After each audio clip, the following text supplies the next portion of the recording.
নমস্কার বন্ধুরা, প্রথম পাতা মিডিয়াতে আপনাদেরকে স্বাগতম জানাই। আজকে অনেক দিন পরে আবার একটা নতুন ভিডিও নিয়ে এলাম আপনাদের সামনে। কিছুদিন ধরে দেখবেন যে বিভিন্ন ধরনের কিন্তু চুরির ঘটনা সামনে আসছে, সে এপার বাংলা হোক বা ওপার বাংলা, মানে কোনো বাংলাদেশ শান্তিতে নেই। বিশেষ করে আমাদের ভারতবর্ষের মধ্যে পশ্চিমবাংলাতেই বেশি মানে চুরির ঘটনাটা আমরা দেখতে পাচ্ছি।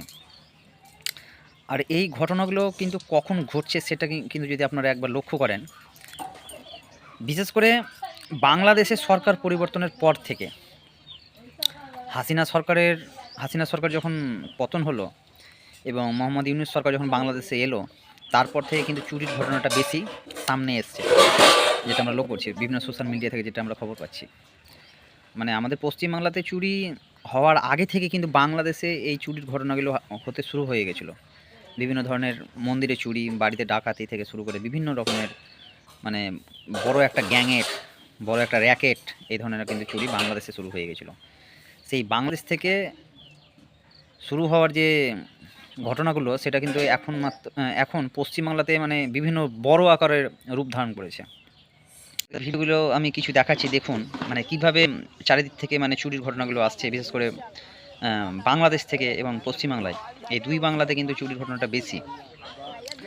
তবে একটা কথা কিন্তু মানে সবাই যেটা ভাবছে, বিভিন্ন সোশ্যাল মিডিয়াতে, বিভিন্ন প্রিন্ট মিডিয়াতে যেটা উঠে আসছে, যে এই চোরের যে উৎপাতটা এবং চোর যে ঘটনাগুলো ঘটছে, সেটা কিন্তু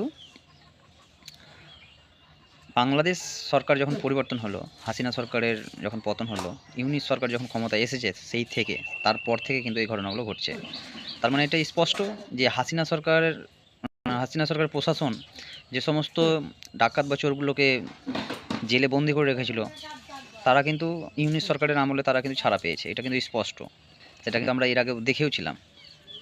তো আচ্ছা, এই চোরগুলো যে ঢুকছে ভারতবর্ষে, বিশেষ করে পশ্চিমবাংলায়, তো বর্ডারের সিকিউরিটির দায়িত্ব কে আছে? কেন্দ্র সরকার, অবশ্যই বিএসএফ আছে। তো তারা কি করছে? মানে তাদের সাথেও পাল্লা দিয়ে চুরি করছে নাকি? মানে সেটা তো কেন্দ্র সরকারের, বিএসএফের দেখার দায়িত্ব, যে বাংলাদেশ থেকে চোর ঢুকছে কি ডাকাত ঢুকছে, ইউনূস সরকারের আমলে ঢুকছে না হাসিনা সরকারের আমলে ঢুকছে, তো এটা কে দেখবে? দেশের সুরক্ষা কার হাতে রয়েছে? মাঝে মধ্যে তৃণমূলের প্রধান মমতা ব্যানার্জি ঠিকই বলেন যে অবৈধ অনুপ্রবেশকারী ঢুকছে, তো কার দেখার দায়িত্ব? অবশ্যই কেন্দ্র সরকারের দেখার দায়িত্ব। আজকে যেভাবে মানে গ্রামগঞ্জে বিশেষ করে মানে যেভাবে কি বলবো আর, মানে ভয়ে ভয়ে ভীত হয়ে আছে। মানে রাত্রেবেলায় দেখবেন, দেখাচ্ছি আপনাদেরকে, ভিডিওগুলো দেখুন যে কীভাবে মানে তারা স্ব ইচ্ছায় মানে আপনার ভলান্টিয়ার দিচ্ছে।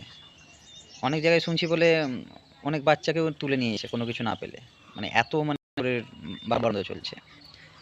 তো হাসিনা সরকারের আমলের চোর এখন বাইরে বেরিয়ে গেছে, তাই জন্যই এত কিছু, তাই তো?